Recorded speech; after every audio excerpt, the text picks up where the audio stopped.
And అలాగే committee కుర్రాళ్ళందరికీ మన megastar Chiranjeevi garu special video byte పంపించారు. As a surprise let's have the video byte please.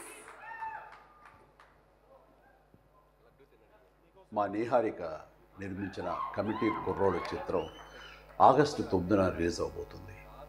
ఆ సినిమాని మీ అందరికంటే నేను ముందే చూడటం జరిగింది. చాలా బాగుందనిపించింది, very impressive. Niharika multi talented, మంచి ఆర్టిస్టే కాదు, ఒక నిర్మాతగా కూడా మంచి అభిరుచి ఉంది. అలాగే లేటెస్ట్ ట్రెండ్స్ తెలుసుకుంటూ ఆడియన్స్ టేస్ట్కి తగినట్లుగా ఫిల్మ్స్ని ప్రొడ్యూస్ చేయడం కూడా తనకు తెలుసని నా నమ్మకం. అంతకుమించి మన తెలుగు ఆడియన్స్ ఎప్పుడు భాషతో సంబంధం లేకుండా ఫ్రెష్ అండ్ ఎగ్జైటింగ్ కంటెంట్ ఏదొచ్చినా సరే చూసి ఆనందిస్తారు, ఆదరిస్తారు. ఈ సినిమా గోదావరి జిల్లాలోని ఒక పల్లెటూరులో 11 మంది స్నేహితుల మధ్య జరిగే కథ. డైరెక్టర్ యదువంశీకి ఇది మొదటి సినిమా. ఈ సినిమాకి స్టోరీ, స్క్రీన్ ప్లే, దర్శకత్వం అన్నీ తానే చేశాడు. ఈ సినిమాతో చాలామంది కొత్త నటీనటులు పరిచయం అవుతున్నారు. ముఖ్యంగా మెయిన్ లీడ్స్గా 11 మంది అబ్బాయిలు, అలాగే 4 అమ్మాయిలు పరిచయం అవుతున్నారు. ఇది పరిశ్రమకి చాలా అవసరం. ఎదురులు రాజుకి కూడా ఇదే మొదటి థియేట్రికల్ ఫిలిం. ఇప్పటికే రిలీజ్ అయిన ఈ చిత్రం విజువల్స్కి మంచి పేరు వచ్చింది, బాగా ఆదరించారు. అనుదీప్ దేవ్ మ్యూజిక్ డైరెక్టర్గా అద్భుత విజయం సాధించిన హనుమాన్ చిత్రంలో 2 పాటలు చేశాడని తెలిసింది. ఇప్పుడు ఈ కమిటీ కుర్రోడు చిత్రానికి మొత్తం 11 సాంగ్స్ అందించాడు. అన్నీ చాలా బాగా వచ్చినాయి. ఈ చిత్రం ప్రేక్షకుల్ని అలరిస్తుందని భావిస్తున్నాను. వీళ్ళందరి కృషికి, టాలెంట్కి తగ్గ గుర్తింపుని, రివార్డ్స్ని ఈ సినిమా అందిస్తుందని ఆశిస్తూ కమిటీ కుర్రోళ్ళ టీం అందరికీ ప్రత్యేకించి మా నేహార్కు all the very best. God bless you. Thank you megastar Chiranjeevi garu. ఒక నటుడిగా, ఒక వ్యక్తిగానే కాకుండా ఇలా ఎంతో మందిని ముందుండి ఎంకరేజ్ చేసి ఇన్స్పైర్ చేసేటువంటి మహనీయులు మా మెగాస్టార్ చిరంజీవి గారికి big salute sir to you. Thank you so much. And trailer కాకుండా రిలీజ్ ట్రైలర్ కూడా ఉంది.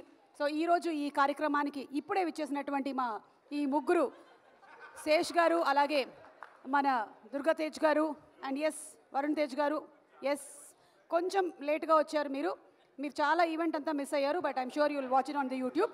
సో ఒకసారి వి రిక్వెస్ట్ యూ, మీరు ఒక ఈల కొడితే ముగ్గురు కలిసి నో లంచ్ అది చేయకుండా ఆయన రాసేటువంటి మాటలు బాగుంటాయి, ఆయన మాట్లాడేటువంటి మాటలు బాగుంటాయి, స్కిట్లు బాగుంటాయి. He is a great influencer. కాదు ఓహో టీచర్కి చెప్పేసి వెళ్ళాలి కదా. What is this? Okay, so inviting on stage our hyper Aadi గారు.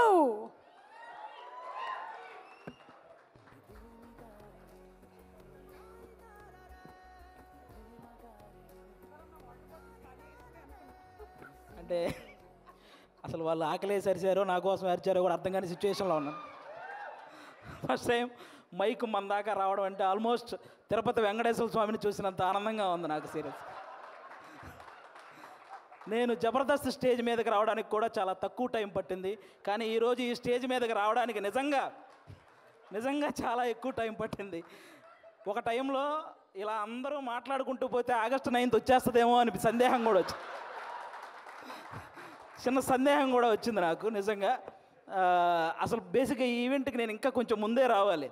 దారిలోనే ఈ ఈవెంట్ చూసుకుంటూ వస్తున్నా, ఈలోపు వాడెవడో సుమగారికి లవ్ యూ చెప్పాడు. మాదాపూర్ వెళ్ళాల్సిన వాడిని అటు మణికొండ వెళ్ళి తిరిగి మళ్ళీ రివర్స్ అయ్యి వచ్చారు. ఎందుకంటే రాజీవ్ కనకాల గారే ధైర్యం చేయరు సుమగారికి చెప్పడానికి, అలాంటిది అతను ధైర్యం చేశాడు. అది సీరియస్గా సాహసం అనే చెప్పాలి అది. ఓకే, ఈ సినిమా నువ్వా వద్దు చాలు, మళ్ళీ చెప్తావేంటి? ఓకే, ఈ సినిమాలో నేను చేయలేదు. ఈరోజు ఈ ఫంక్షన్కి రావడానికి ఒకే ఒక్క రీజన్, మా నాగబాబు గారి అమ్మాయి ప్రొడ్యూస్ చేసింది కాబట్టి ఈరోజు ఇక్కడికి రావడం జరిగింది అంతే. అంటే ఆయన తన తమ్ముడు కళ్యాణ్ గారి గురించి తప్ప తన గురించి ఏమాత్రం ఆలోచించుకోకుండా నిస్వార్థంగా పనిచేసి తన తమ్ముడు సక్సెస్లో ఆయన కూడా భాగమైన మా నాగబాబు గారు అమ్మాయి ప్రొడ్యూసర్గా చేశారు కాబట్టి ఈరోజు ఇక్కడికి రావడం జరిగింది. అంటే మెగా ఫ్యామిలీ అనగానే వాళ్ళని చూస్తే చాలు అనే ఫీల్ ఉన్న మాలాంటి చిన్న చిన్న ఆర్టిస్టులకి నాగబాబు గారు మా అమ్మలందరినీ దగ్గర కూర్చోబెట్టుకొని ఆయన చేతులతో అన్నం కలిపి తినిపించిన రోజులు ఉన్నాయి. అలాంటి మా నాగబాబు గారు అమ్మాయి ప్రొడ్యూసర్గా చేసింది కాబట్టి ఈరోజు ఇక్కడికి రావడం జరిగింది. వాళ్ళ అన్నదమ్ముల గురించి ఎవరైనా తప్పుగా మాట్లాడితే ఆయన అడ్డుగా నిలబడి నన్నేమైనా అనండి కానీ నా అన్నదమ్ముల జోలికి మాత్రం రావద్దని ఒక గోడలాగా నిలబడి ఎప్పుడు వాళ్ళని కాపాడుకుంటూ వస్తున్న మా నాగబాబు గారు అమ్మాయి ప్రొడ్యూసర్గా చేసింది కాబట్టే ఈరోజు ఇక్కడికి రావడం జరిగింది. అంటే ఎప్పుడు అన్నయ్య మంచితనం, తమ్ముడు మంచితనం ఇవే మాట్లాడుకుంటూ ఉంటాం, కానీ వాళ్ళని మాకు ఇంత దగ్గరగా చేసిన మా నాగబాబు గారి మంచితనం కూడా మీ అందరికీ తెలియాలి. అందుకే ఈరోజు ఇది చెప్తున్నాను అనమాట. ఇంకా మీ అందరికీ తెలుసు, నిహారిక గారు ఇప్పుడు కాదు, ఒక 10 years బ్యాక్ మీకు ఒక స్కిట్ చేశారు, డి వర్సెస్ జబర్దస్త్ అని. అందులో నాగబాబు గారి క్యారెక్టర్ చేశారు నిహారిక గారు. ఆ స్కిట్ నేనే రాశాను. ఫస్ట్ టైం ఒక టైమింగ్ అంటే ఎలా ఉండాలి, ఒక పంచ్ టైమింగ్ వేసేటప్పుడు ఆ మాడ్యులేషన్ ఎలా ఉండాలి, ఇవన్నీ కూడా నాకు ఒక రకంగా అలవాటైంది కూడా నిహారిక గారి టైమింగ్ చూసే. నాకు ఆ రోజు నేను స్కిట్ రాసినప్పుడు ఆ విధంగా నిహారిక గారు అప్పటి నుంచి నాకు పరిచయం అనమాట. అంటే నిహారిక గారు వాళ్ళ పెదనాన్నగారు లాగే కొత్త టాలెంట్ని ఎంకరేజ్ చేసే గుణం ఉంది, వాళ్ళ బాబాయ్ గారి లాగే అనుకున్నది సాధించే గుణం ఉంది, అలాగే వాళ్ళ నాన్నగారు లాగే ఎంత కష్టం వచ్చినా సరే నవ్వుతూ ముందుకెళ్ళే గుణం ఉంది. ఈ 3 కలిపి ఉంది కాబట్టి ఈరోజు ఇలాంటి సినిమా తీయగలిగింది. అంటే ఇంకో విషయం, వాళ్ళ బాబాయ్ గారి లాగే ట్రెండ్ ఫాలో అయ్యే టైప్ కాదు, ట్రెండ్ సెట్ చేసే టైప్. అందుకే 11 మంది హీరోలను పెట్టి ఒక సినిమా అంటే ఖచ్చితంగా ట్రెండ్ సెట్ చేసినట్టే, అవునా?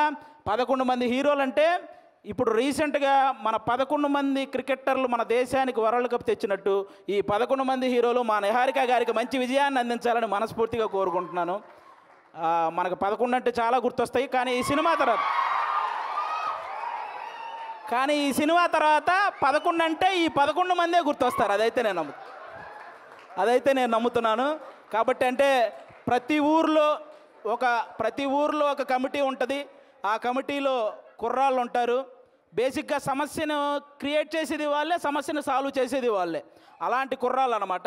అలా ప్రతి ఊర్లో ఉంటారు కాబట్టి ఈ కమిటీ కుర్రాళ్ళంతా మీరంతా ఒక్కసారి మీ ఊరోళ్ళందరికీ కూడా ఈ కమిటీ కుర్రాళ్ళు సినిమా చూపించాలని మనస్ఫూర్తిగా కోరుకుంటున్నాను. ఎందుకంటే ట్రైలర్ చూస్తే అర్థమవుతుంది, మీరందరూ ఈ సినిమా చూసినప్పుడు మేము కూడా ఇలా చేసేవాళ్ళం కదా అని గుర్తు చేసే క్యారెక్టర్లు ఉన్నాయి, మేము ఇలా ఎందుకు చేసాం అని ఆలోచింపజేసే క్యారెక్టర్లు ఉన్నాయి, ఇక నుంచి ఇలా చేద్దాం అని అనుసరించే క్యారెక్టర్లు కూడా ఉన్నాయి అనిపిస్తుంది ఈ సినిమాలో.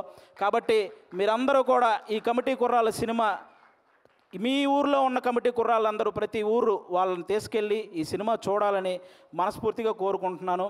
అలాగే ఈరోజు ఇక్కడికి ఈ సినిమాని ఆశీర్వదించడానికి వచ్చిన మన ముగ్గురు గెస్ట్ల హీరోలు, అంటే వాళ్ళు కథ నేను సెలెక్ట్ చేసుకోవటం కాదు, కథ నన్ను సెలెక్ట్ చేసుకోవాలి అని ఫీల్ అయ్యే 3 గెస్టులు ఇక్కడ ఉన్నారు మనకి.